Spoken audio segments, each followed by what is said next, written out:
I have always had a fascination with South Africa. Even as a child growing up in rural Texas, I imagined what life was like in other places, and South Africa was at the top of the list. Although I had never been, I studied the country and people. I remember hearing the music of Mary Makeba and Hugh Masekela playing on KCOH radio, coming all the way from Houston. I pored over the stories of Stephen Biko and Nelson Mandela, wondering what it must have been like to die savagely at the hands of another or to be in prison for most of your life, and their only crime was wanting to be free in their own homeland. I think part of my interest in the country stems from the fact that South Africa reminds me of the United States. In the United States, Jim Crow laws, named after the minstrel character developed by Thomas D., or as he was called, T.D. Rice, and based on slave codes, are traditional state and local laws that were not legal and quite often contrary to the U.S. Constitution, but that had been around so long that they had become custom. These customary laws systematically limited African Americans' freedoms. South Africa's apartheid, which means apartness, did too. The different ethnic groups in the country were divided and made to live in townships like Soweto, Ivory Park, or Sharperville. Although South Africa's apartheid has a connective history to U.S. racial policy, their paths took decisively different directions in the end.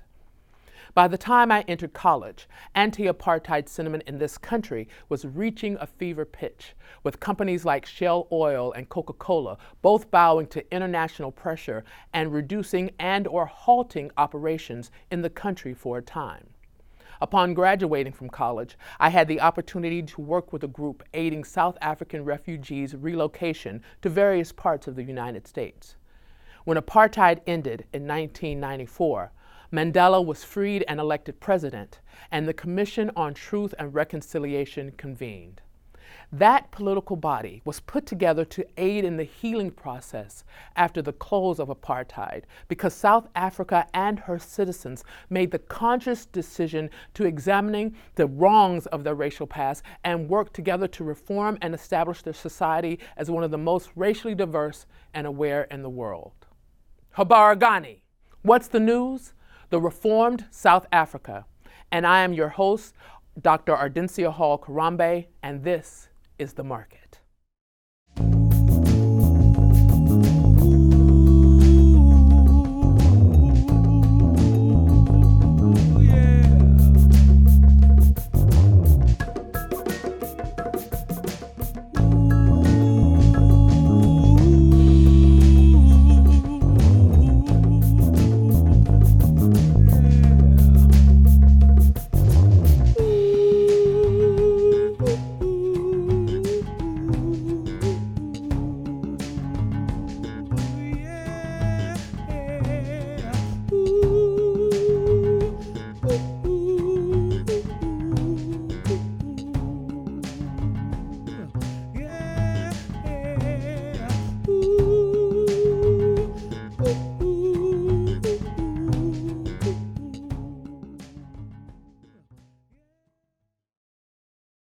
Hi, and welcome to The Market. The new South Africa is a place where cultural diversity is as open as its panoramic vistas. It officially has 11 national languages and is one of the most diverse countries in the world. As a matter of fact, it outranks the U.S. in diversified populations.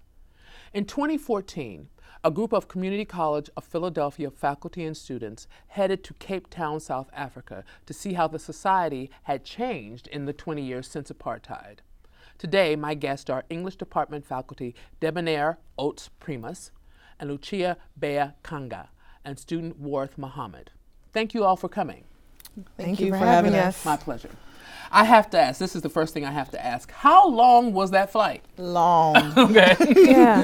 Which one, the first one or the second one? Yeah. It was about 18 hours with Okay. a 12-hour layover in layover. London, Oh, wow. which we okay. did go out and venture out in. Oh, that's good. Yeah. That's Yeah. nice. Yeah, that's it's a very, since they have stopped direct flights to Africa, it's a Yeah. very long trip these Yeah. days. So how many people were able to attend the study abroad trip? There were 8 students and Lucia and I. Okay, nice. Yeah. Nice And- group. Yeah, nice great group. Because when we went to Ghana, which was the first time we went to Africa, we only took like 4. So I'm glad to hear that it has expanded.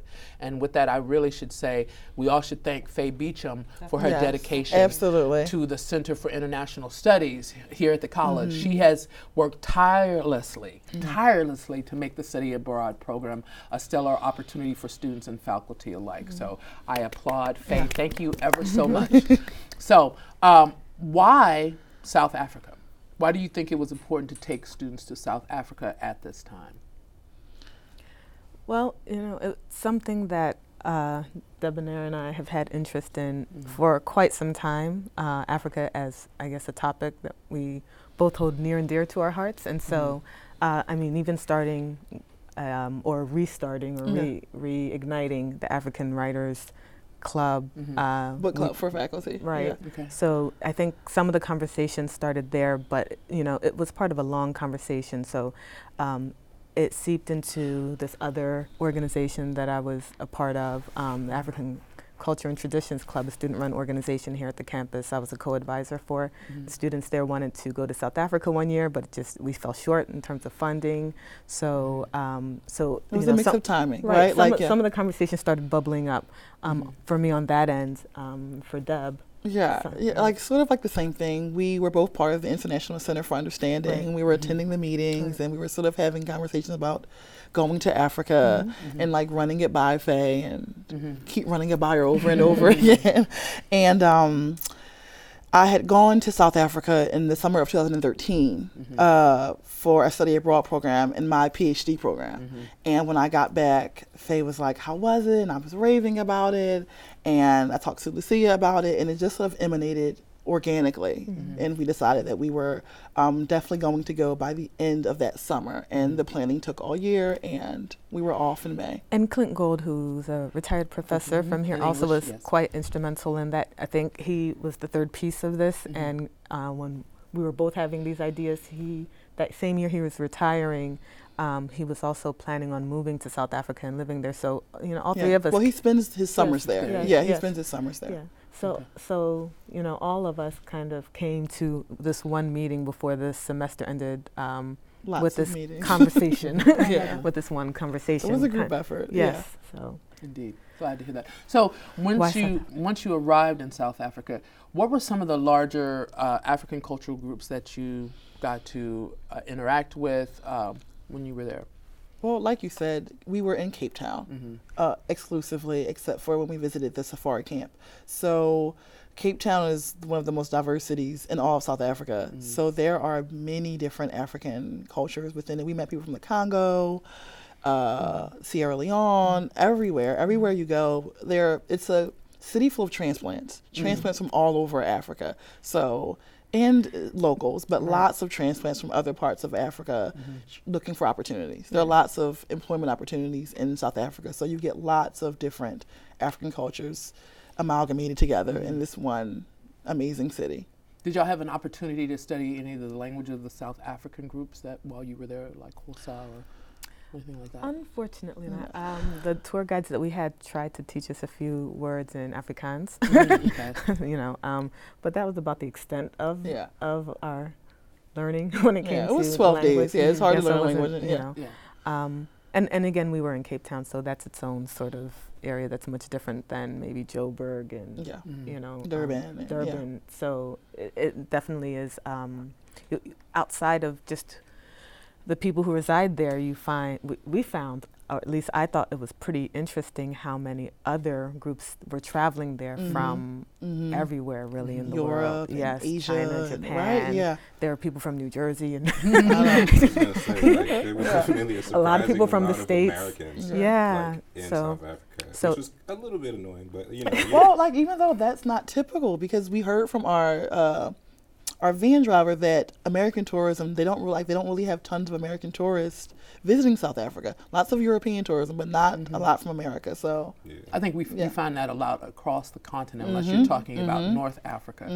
Everybody wants to go see the pyramids. So, Yeah. not knowing that there's some in the south. But anyway, so it has been Well, I wanted to talk a little bit about the natural research, because I've always been fascinated by South Africa and the fact that you have the Atlantic Ocean and the Indian Ocean meeting each other at that one spot. And I'm sure the environment and the diversity in animals was probably incredible. And you mentioned that you went on A 2-day safari, yeah. So could you tell me a little bit about that? and if you had a chance to go to the beach to see any of the animals there, the marine life. Well, the first thing, it was winter Okay. when we went, so that changed a I lot always of. forget that Yes. seasons Yeah. are opposite Yeah. of Yeah. ours. So there, so some of the things that we would have gone to see, like the beach and things, Yeah. we weren't quite able to because of weather, the weather. But when we did go to the safari, which it was Aquila Conservation Center, yes, I believe. Yeah. And so a lot Aquila of Game Reserve. yes, Yeah. and a lot of the animals are rescued from other game reserves where they've been hunted and things of that nature. So that made that particular sort of safari trip quite unique, I think. And you enjoyed it a lot. I did. Me I not didn't so much, think- but you enjoyed yeah, it. I didn't think I would at first, but yeah, I did enjoy it.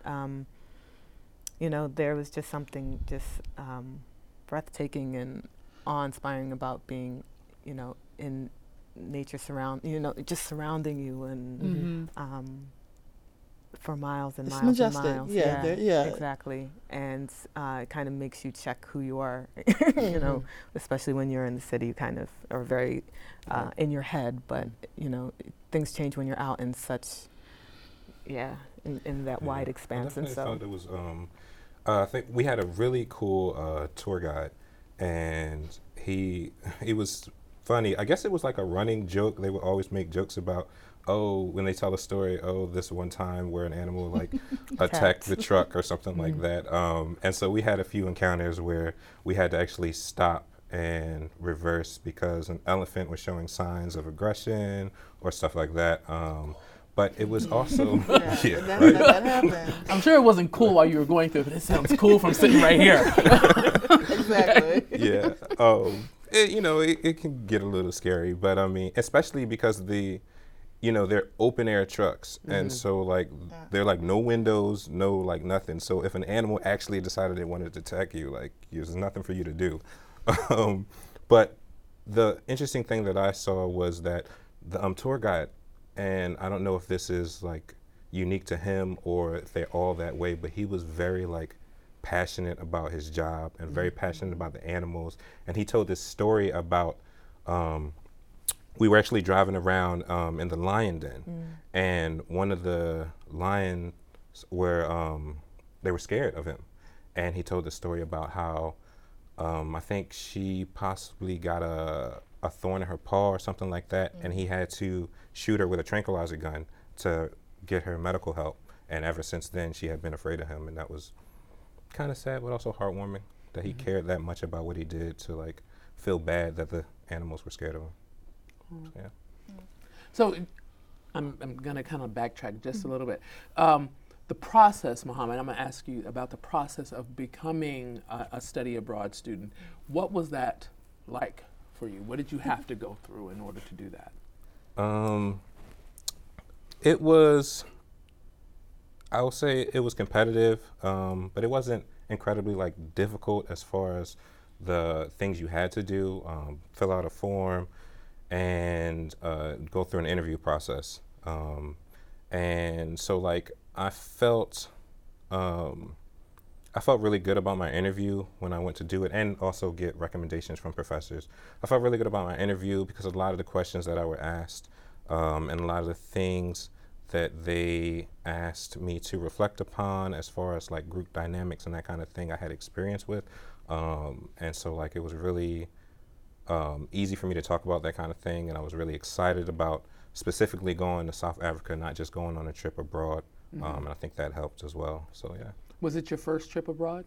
It was. So like this was kind of a dream come true because I was looking to travel abroad, and the first place I wanted to go was Africa.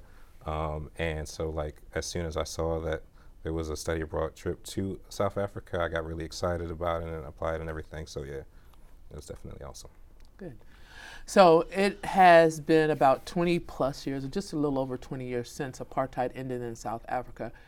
How has the country been dealing with its racial past? We know about the Commission on Reconciliation, Truth and Reconciliation. Are there still signs of the former state in the country? It's a heavy question. Yeah. I try my best.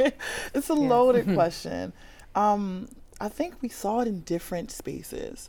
We did a township tour. We did a few township tours. And I think for me, that's where I really could see the social stratifications. You have a lot of poor Black South Africans living in townships in what they call informal settlements. And they go for blocks and blocks. And, you know, they're living in these makeshift houses made of different materials that they find that they are actually selling, right? And like street vendors. And we went to see a guy by the name of Kalani. He let us walk through his house, which he was very proud of, right? He's living in this this house that he's built. It was beautiful, beautiful flowers, like lilacs, I think they were, or something of that sort. And he was so proud of this piece of land. And we walk into his house, and it's really small. And he was talking about his life, and we got to like sort of walk around the neighborhood, which Lucy and I were resistant to. Sort of walking through a neighborhood as tourists and viewing poverty in that sense. But the neighborhood itself, you see these people who are so proud of where they live. However, they are aware that even though apartheid is over, they still live in these sanctioned areas, areas that they don't have to live in, but because of the economic disparities, they're forced to live in. So I think for me, that's what like you're able to see this sort of legacy of apartheid within those neighborhoods and how they're living. Yeah, I mean, you could really see, I mean, quite obviously, the unequal distribution of wealth throughout the country. I mean, side by side, you would have townships, Langa, Khayelitsha, and then you would have, you know, Suburbs. the suburbs, These beautiful suburbs. you know, with these maybe $1 million plus homes, and then maybe a few, I don't know, streets away from the $1 million homes, you would find, you know, these other kind of formal, Informal settlements. you know, settlements, that and went some on for blocks and and some blocks and informal, blocks. you know, and then, you know, sometimes you would see a lot of people kind of camping out just in the middle of, you know, under the bridge somewhere, you know. So, I mean, and those are some examples. I mean, there are a lot of economic refugees that are there who are fleeing some of the things going on in their other countries, and so that what we started understanding was that there's this kind of boiling point things are getting to where people are fighting for basic resources, you know, in the end. And so they're fighting for access to like those resources. Like I remember like that morning we were driving, I think we were driving to UCT. I'm not sure. It was like a 30-minute drive. It was early. It was the safari camp. 5 a.m, maybe we were driving.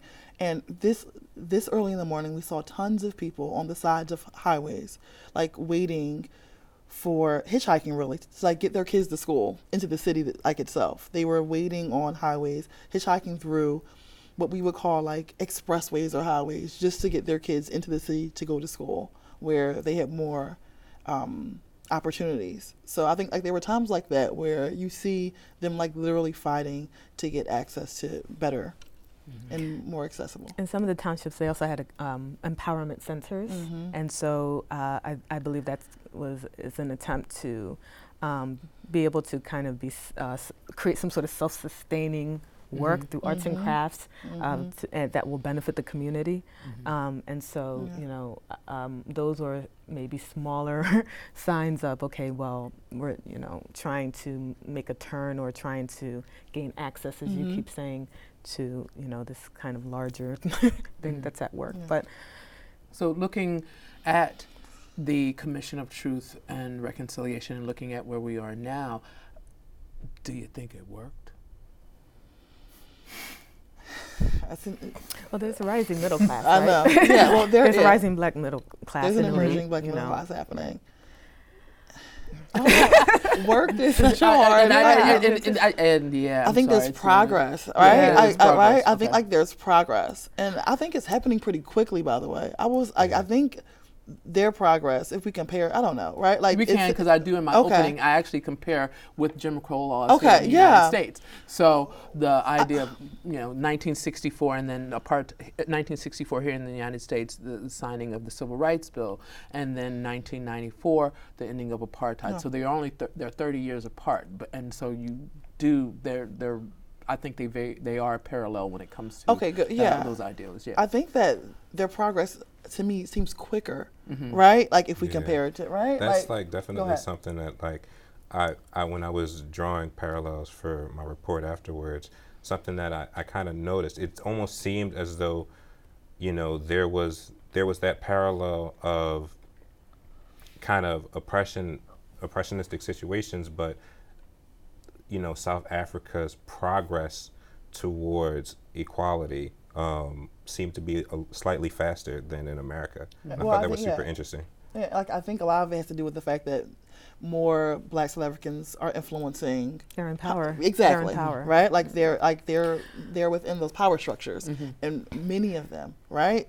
So, when you're able to influence those power structures socially and economically, then I think you can advance quicker. I don't know. That's my theory. I don't know if it means anything, but I mean, and then of course this is based in Cape Town, what we're seeing in Cape Town, because I'm sure in Joburg and those other Yeah. areas we're going to see something quite differently. But what we came to understand, again, through our tour guides, a lot of Black South Africans are in power, specifically women. But then we had two interesting different responses to progress from the drivers.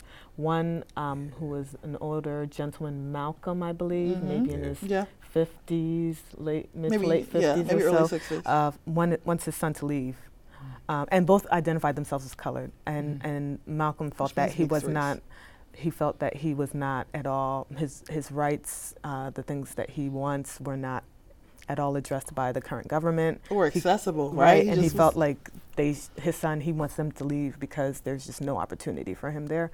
Whereas the younger driver, Chris. he felt that he would not even have the job as a tour guide that he has now, maybe 10 or so years ago, because of the system that was set up then. Now, so he feels things are progressing in quite, So it might be rapid pace. generational. I don't know.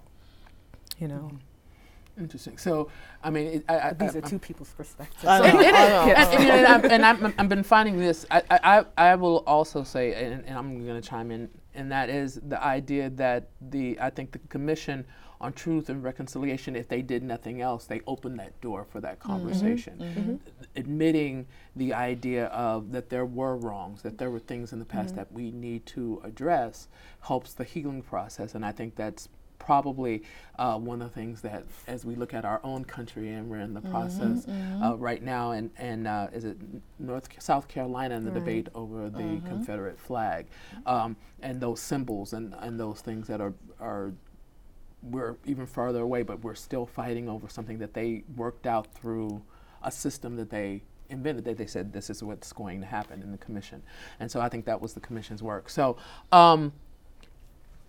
What about culturally? Did you get a chance to listen? One of my favorite, I love South African music, and I actually wrote a paper on South African funerals. And We just read a book about South African funerals.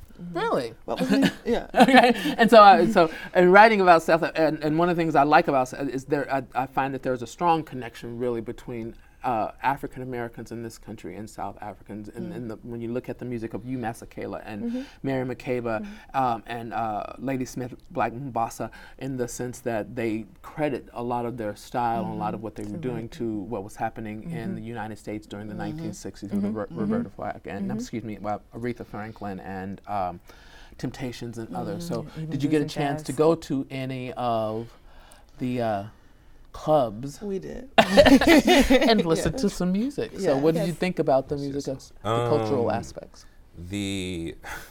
Of course, I'm horrible with names, and so I'm the restaurant that I can't remember. If one of you can help me Mama out. Africa. Mama Africa. I get the two mixed up with the other one. Was Yeah, is that African Mary Cafe. Makeba's restaurant? I Because she don't was think called so. Mama Africa. She Okay. was called. Really? Yes, she was called Mama Okay. Africa. Maybe so. it was service. I'm not Okay. sure. So okay. But there was definitely something that I guess maybe I don't get out enough or whatever, but I hadn't seen, you know, in America. During the performance, the singer, it was a small. The restaurant wasn't too small, but it was a cozy environment. But he came off stage and he would sing throughout the crowd without a microphone, and you know, and he would pass out CDs of the band and stuff. And then there was a moment where they started pulling members from our group up on stage to play with the band, and that was super cool and something I hadn't seen, and the music was really good. Yeah.